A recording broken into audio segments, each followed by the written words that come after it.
Hi all, welcome to Crazy மாமி on board. இன்றைக்கி இந்த வீடியோவில் என்ன பார்க்க போகிறேன்னா, நான் போலண்டில் ஒரு இந்தியன் ரெஸ்டாரண்ட் போயிருந்தேன்.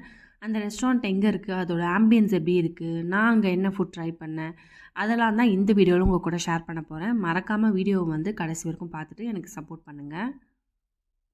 நான் போன ரெஸ்டாரண்ட் இதுதான் மக்லூ இந்தியன் ரெஸ்டாரண்ட். ரொம்ப நாளாக இந்த ரெஸ்டாரண்ட்டுக்கு வரணும்னு நினச்சிட்டே இருந்தேன். அதுக்கான கரெக்ட் சான்ஸ் அமையல.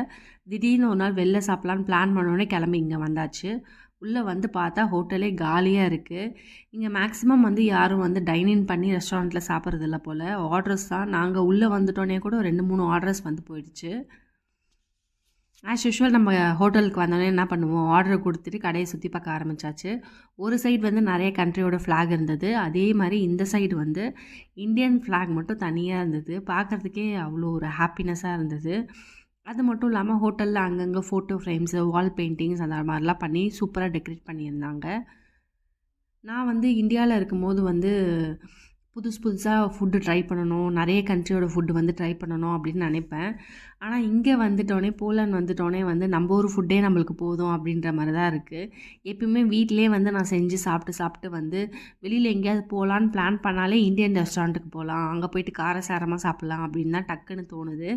நான் இதுக்கப்புறம் இங்கே போலாண்டில் இருக்க ஃபுட்ஸ்லாம் ட்ரை பண்ணி உங்கள் கூட ஷேர் பண்ணலான்னு இருக்கேன். பார்க்கலாம் எந்த அளவுக்கு அது பாசிபிள்னு தெரியல.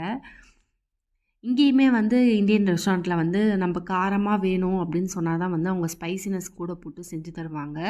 ஏன்னா இந்த ஊர் மக்களும் இந்த ஃபுட்லாம் ட்ரை பண்ணுறதால ஸ்பைசினஸ் கொஞ்சம் மைல்டாக தான் இருக்கும். ஏன்னா இங்கே போலண்டில் எல்லாருமே அந்தளவுக்கு ஸ்பைசியாக சாப்பிட்றது கிடையாது.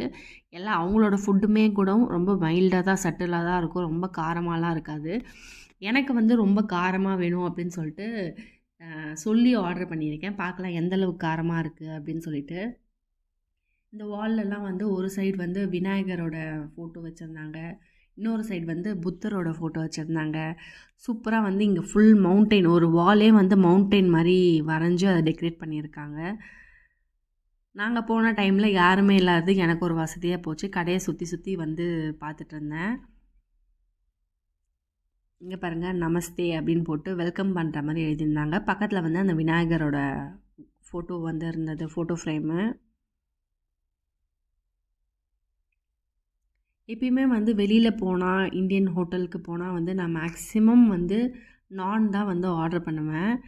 ஏன்னா இங்கே ரைஸு அதெல்லாம் நம்ம வீட்டிலே செய்கிறோமா, பிரியாணி எல்லாமே நம்ம வீட்டிலே ட்ரை பண்ணுறோம். நான் தான் ரொம்ப அவ்வளோ சீக்கிரம் டக்குன்னு ட்ரை பண்ண மாட்டோம். அதனால் நான் எங்கே போனாலும் நான் தான் ஃபஸ்ட்டு ஆர்டர் பண்ணுவேன். அதே மாதிரி இங்கேயும் பட்டர் நான் ஆர்டர் பண்ணிவிட்டு கூட ஆந்திரா பன்னீர் ஆர்டர் பண்ணேன். நிஜமாகவே சொல்கிறேன், சொன்ன மாதிரி செம காரமாக சூப்பராக இருந்தது.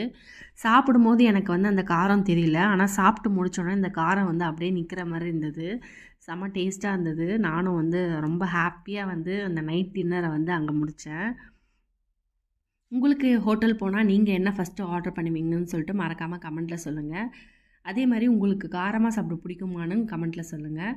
இந்த மாதிரி போலண்டை பற்றி நிறைய வீடியோஸ் தெரிஞ்சுக்கணும். நம்ம சேனலுக்கு மறக்காமல் சப்ஸ்கிரைப் பண்ணிட்டு பாருங்கள். தேங்க்ஸ் ஃபார் வாட்சிங். இன்னொரு வீடியோவில் பார்க்குறேன். See you soon.